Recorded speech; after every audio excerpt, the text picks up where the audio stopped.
Welcome back to Mission Matters Live. I am Megan Neo, Director of the Global Mission Office, and I'm here with representatives of Solidarity Bridge, whose vision is a just, compassionate, and interdependent world where the health needs of the most vulnerable are prioritized and medical professionals have the necessary resources to serve their communities. We are here with Ann Romberg, Executive Director, and Megan Kennedy Farrell, Senior Director of Mission and Identity. And by Zoom, we also have with us Dr. Enrique Villarreque, a co-founder. Solidarity Bridge works in partnership with the medical communities of Bolivia and Paraguay to increase access to safe, essential, and timely surgical care. In our previous sections, we learned about the 25-year history of Solidarity Bridge and their deep roots here in the Archdiocese of Chicago, especially in Evanston, and about the impact of this mission and this work of healing and partnership and relationship and solidarity. So I know that you all have some important goals and plans for the future. You know, we've looked back at the 25 years, now we're going to look ahead and talk about that. So Megan, I wonder if you can tell us about some of your plans and how folks can get involved in that. Sure. Well, maybe first to say, we may not have been as explicit as we could have been at the beginning. I think sometimes when people hear the words medical mission, they really think short term and they think of trips. And certainly short-term trips are a huge part of what we are about. But we really don't consider ourselves to be a short-term medical mission organization. We consider ourselves to be a long-term sustainable mission of solidarity and health. And so our vision, is really rooted in that. Our short-term trips, for example, feed into year-round programs. We now have training initiatives that go, there are multiple gatherings, in a series of trainings, for example. So as we look ahead, we really have kind of 5 key visions, and a lot of our work fits into these. So really strengthening the local surgical workforce, investing in infrastructure. One of our doctors, who's the current medical director of our program, says, the difference between surgeons in the US and surgeons in Bolivia is not skill, it's not talent, it's the equipment, it's the stuff, the supplies. If you don't have what you need, all the skill and talent in the world can't be utilized. So how can we really invest in that kind of infrastructure and create sustainable channels for supplies and equipment? Third is really overcoming barriers to care. So patients who have a need but maybe aren't aware of the Puente de Solidaridad support that they could access, or our partners at Puente have campaigns, mobile surgical campaigns, where doctors who have been trained through our programs now travel out to more remote parts of the country or less equipped hospitals, and they'll do a whole week of surgical campaigns. And so how do we get the word out? How do we overcome the geographical or knowledge barriers that patients might have to accessing those kinds of care? So that gets into, in the previous segment, we talked a bit about accompaniment and the role of our social workers. So really investing in that is a part of our future vision. Absolutely the continued focus on transformation. As we always talk about both sides of our bridge, right? How are we being transformed as individuals? How are we transforming the systems and the structures of our world? And finally, ensuring our future sustainability. We have to have all the resources, the people, the leaders, the future medical directors, surgeons, et cetera, to be a part of this. There are myriad ways for people to get involved. You may be listening and think, like I did, well, I'm not a medical person, so what role is there for me? There are lots in our office, on our trips, as ambassadors of our story. We always take communications folks on our trips. We have supply volunteers. All sorts of, I'll let Ann get into a little more of those kind of details. But if you are a medical person, on our website, you can see a list of upcoming mission trips, but also just ways to contact us if you're in one of our surgical fields, if you have access to medical equipment. There are just lots of different ways. So I guess I would say, in short, if any part of this story speaks to you, reach out to us. We can discern together how we might utilize the skill or the talent or the interest of someone who's listening. Yeah, whatever you have. I'm sure it could be put to use, whatever that may be, your energy, your skills. Wonderful. So I wonder, Anne, if you would say a little bit more about the various ways that you know of currently, and who knows, there may be more, but that folks can get involved year-round. The phrase that you just used, you bring whatever you have, it makes me mindful of the story of the loaves and fishes and the boy who was there with what he had. He had 2 fish and loaves of bread, and what happened was multitudes were fed. And that really underscores our story over the last 25 years. Different people brought different things to the fore, and with that, the Spirit of life, the sacred Holy Spirit of all things, made actionable, impactful, concrete actions a reality. So continuing with what Megan described, we have a social media presence on Facebook, Instagram, and LinkedIn, and that's a way for people to follow what we're doing. We also have on our website a Get Involved button that Megan talked about. There are descriptions of, in particular, ways that medical supply donations could come to us. There are different roles people can play, either involving travel or not. We have special events, we always need volunteers. We have bulk mailings, we need volunteers. We have some of the daily medical supply inventorying calls for volunteers. Packing up trucks and all kinds of so many different types of things, and I think we really just appeal to one's sense of call and vocation, and a lot of what I'm describing is really just networking. It's you, but honestly, who do you know? Who is your neighbor? Who do you work alongside who is one of these things? And your role maybe is to be the bridge of information, and hey, have you heard about this or that? Yeah. So I think our blogs are a really nice way to follow deeply what we're doing, not only in the countable, measurable actions, but also the spirit in and through our work and the formation of the partnerships and how we are evolving in our own learnings about what we're doing. It really gives a nice in-depth view quite regularly. I'd say every 7 to 15 days we have a new blog up. And our videos, of course, as mentioned, bring things to life. Absolutely. A lot more of the stories of patients, of families, of doctors, in the U.S., in Bolivia, in Paraguay. What are their visions? How are they? So that more story element comes out there. Experienced their own feelings on the matter. I was thinking to myself while you were speaking, Anne, about, Pope Francis speaks about how the first and most important action in mission is prayer. And you've talked about how being involved in this has affected your own spiritual life, your own relationship to God, and the communities that you've engaged with, those you've gotten to know. And of course, those who are able to be hands-on, if they are doctors, if they have different skills, you give those gifts. But I always feel like what gets a little bit forgotten in this too is honestly learning and being open and just researching and talking to people about, if people, like you said, are interested in any part of this, if it touches your heart, come and find out. Let's just have a conversation. That is a part of mission.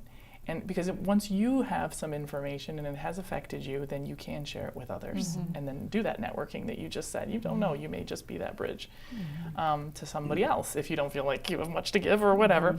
But that's part of mission too. The researching alone, the watching the videos, the listening to the stories, the reading the blog, looking at these photos that speak volumes that you share through your different presences online. Just allow yourself to be touched by it. And that is a part of mission as well, because then it will hopefully spur you on to the next thing too. So, And maybe in that I'll say what's coming to me is a quote from Dr. Paul Farmer, who of course was the founder of Partners in Health. And he talked about their work being an antidote to despair. And I think that is really relevant for us as well. We're living in hard times. There's quite a lot of despair and division. And I think ours is a message of hope. Certainly there is tremendous need in the places where we are working, and incredible barriers and obstacles, but also people with just a huge vision for what could be, and the hope that is in that. And I think Pope Francis also talks about being that tangible sign of hope for those who are struggling or suffering. And I think that, touching into that, whether it's, joining us or bringing your own way of visioning hope, or just reading some of these stories can be a piece of that. And we could certainly use all of that in our world. Absolutely. Yeah, I again, speaking to our listeners or viewers, if you're feeling like your faith maybe, I don't know, it's stuck, or you feel like, I don't know, you need something, you need to pick me up. You like you said, the world has been struggling and continues, that going out, mission revives us. Mission gets us focused, and it allows the Spirit to act through us. So these are all ways that you can be evangelized. This is really about receiving, like we said earlier, Absolutely. receiving more than we give. So now as we come to the end of our conversation, I want to give each of you an opportunity to say a few words about this is a momentous time. This is a special celebration of 25 years and looking ahead and looking out in Bolivia and Paraguay, but also to all those who've been involved all these years and who will be involved going forward. So I want to give you an opportunity to have some final thoughts, share with us your own reflection here at the end. So Dr. Enrique, would you get us started? Well, I guess I should start by saying I've been so blessed throughout my life that I have no words to be thankful enough with all the things that I have received and I still receive. I have a feeling of accomplishment. I'm old. I'll be 82 by the end of the year. And then I think my life is done. I have no further projects. I'm happy with the life that I've lived. And I can see now retrospectively how God has been behind pretty much everything I have done. And I'm just thankful. On the other hand, we know that the work is big and the workers are few. And there's always things to do. As I mentioned during the celebration of our 25 years, God has not finished creating the world. The world is unfinished. And God has left to be finished many of the things in our hands. And we just have to open our eyes and open our ears and see the needs in the world and be responsive to what God is calling us for. I guess those are my last thoughts to share with you guys. And you said you're not a theologian? That was very deep. I mean, that's amazing. And that's a life well lived in somebody who's explored your calling many times. People think about a vocation as a one-time choice. No, it goes on throughout our whole lives. You got to keep listening for where God might be calling you, even in your 80s. You never know. You bring what you have to mission. Anne, would you say your final thoughts? We haven't spoken yet of the inspiration theologically or spiritually, I should say, of Solidarity Bridge. Really embraces the Ignatian spirituality, and from there just going to the concept of discernment, which really has been at the center of how we have evolved and made decisions and continue to evolve. And so that's my concluding remark, would be to thank our founder Juan Lorenzo Hinojosa and his embrace of Ignatian spirituality and my own connectivity to that, which I hope informs our way forward, that we continue to make decisions through a discernment process that really assumes that God's vision for the world is what we will do.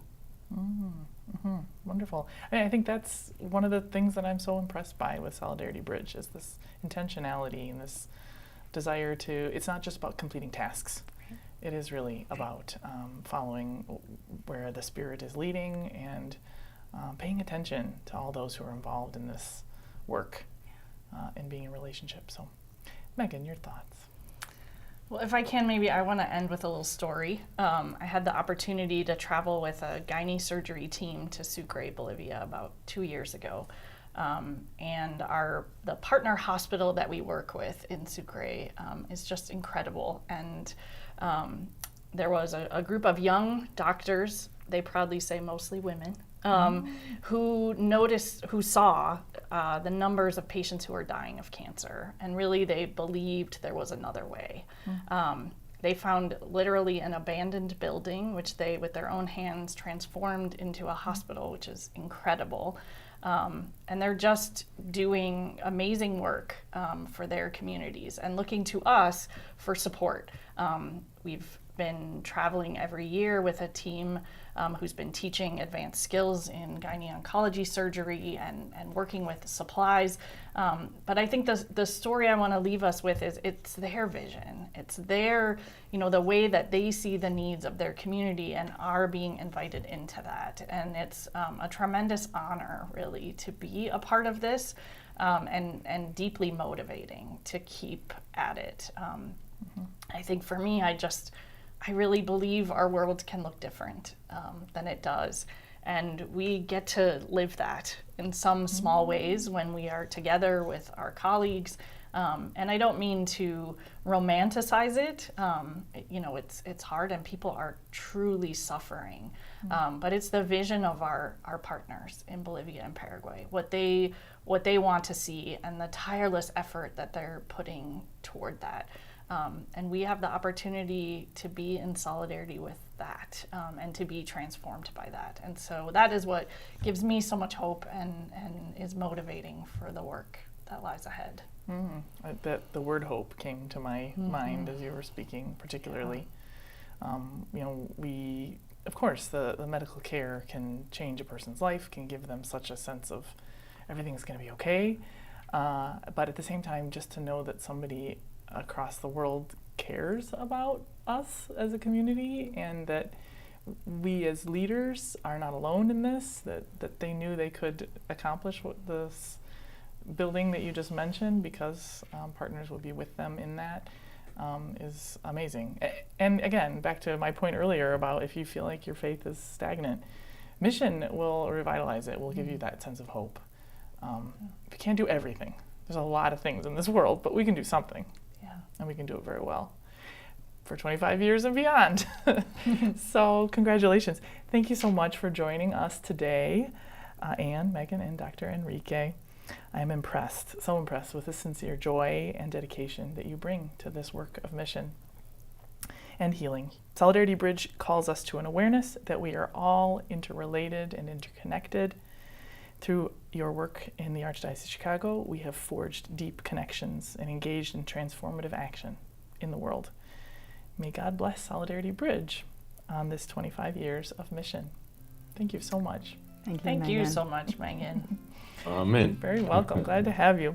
And thank you for listening. Remember, always be on mission.